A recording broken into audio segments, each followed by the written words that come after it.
আপনি আপনার কিভাবে দোহারের মানুষকে সুরক্ষিত করা যায়, রাখা যায়, সবকিছু মিলে আমাদের মাঝে এই বিশেষ মতবিনিময় সভা উপস্থিত আছেন মেজর সাহেব, ব্রিগেড কমান্ডার, এবং মেজর ইফতেখার।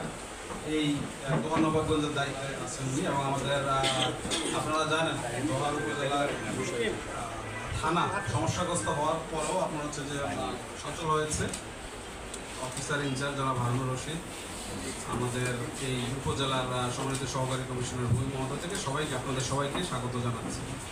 আপনারা এখানে দোহারের তখন কি হবে? ক্ষতিটা কার হবে? আমাদের এই দায়টা, এই যে সামাজিক দায়বদ্ধতা, এটা আপনাদেরও আছে। আপনাদেরকেও এই সময়টাকে একসাথে পার করতে হবে এবং আমাদেরকে সহযোগিতা করতে হবে। আমার বিশ্বাস যে আপনারা সেটা করবেন।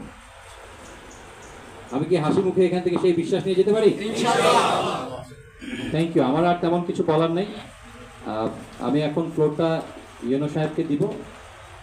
বিশেষ কোনো সমস্যা আমি যে আলোচনা করলাম এর বাইরে, যে না আপনি বলার পরও কিছু কিছু সমস্যা হচ্ছে, আমার অফিসার এখানে থাকবে। মেজর ইফতেখার সম্পর্কে আপনাদেরকে একটু বলে দিই, উনি আমাদের school of infantry and tactics থেকে প্রশিক্ষণপ্রাপ্ত আমরা সবাই, এবং উনি অত্যন্ত দক্ষ এবং চৌকস একজন অফিসার, এবং এই জন্যই ওনাকে এখানে আমরা নিয়োগ দিয়েছি। তো আপনাদের যে কোনো সমস্যা ডিল করার মতো ক্যাপাবিলিটি, সক্ষমতা এবং যোগ্যতা ওনার দলের এবং ওনার যে ফোর্সের এটা আছে। ঠিক আছে?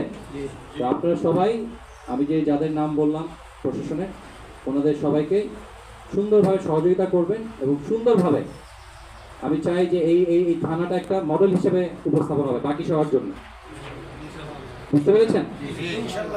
ঠিক আছে, আমার আর তেমন কোনো বক্তব্য নেই। আমাদের শুরু যে আমরা সরকারি চাকরিতে প্রত্যেকের নিজের যোগ্যতা অনুযায়ী যেন আমি আমার চাকরিটা নিশ্চিত করতে পারি, সেই লক্ষ্যে আমরা আন্দোলন শুরু করেছিলাম।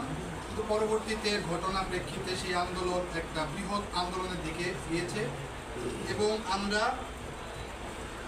শুধু শিক্ষা বা চাকরির ক্ষেত্রে না, সমাজে বা দেশে যত ধরনের বৈষম্য আছে আমরা সব কিছু নিরসনের জন্য একটা বৃহৎ আন্দোলনে ডাক দেই। সেই আন্দোলনে বাংলাদেশের সকল আপামর জনতা অংশগ্রহণ করে এবং একটি নতুন দিনের সূচনা হয়েছে।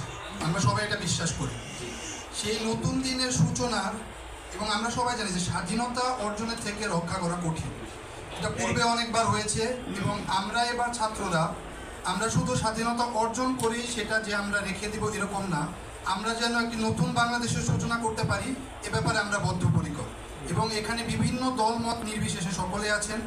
আমরা সবাইকে নিয়ে, কারণ এই স্বাধীনতা সবার, কারো একার নয়, আমরা সবাইকে নিয়ে আমাদের বাংলাদেশকে এগিয়ে নিয়ে যেতে চাই।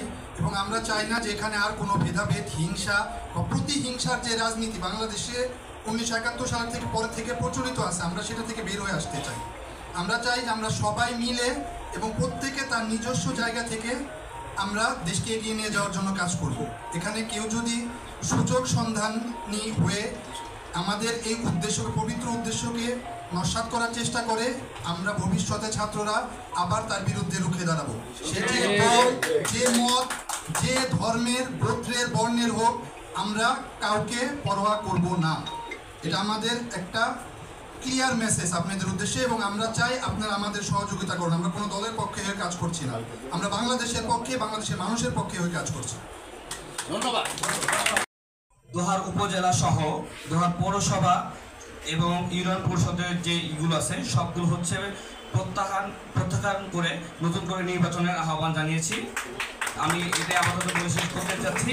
আর হচ্ছে আমরা সবার হাসপাতালের যে বিষয়টা আছে, চিকিৎসা সেবার যেই বিষয়টা, আমাদের কাছে অনেক কমপ্লেন আসছে যে পরিপূর্ণ চিকিৎসা সেবা পাচ্ছে না। অনেকে হচ্ছে গুরুতর আহত হয়ে হসপিটালে যাচ্ছে, তাদেরকে বাইরে বিভিন্ন সরঞ্জাম, চিকিৎসা সরঞ্জাম আনতে বলা হচ্ছে।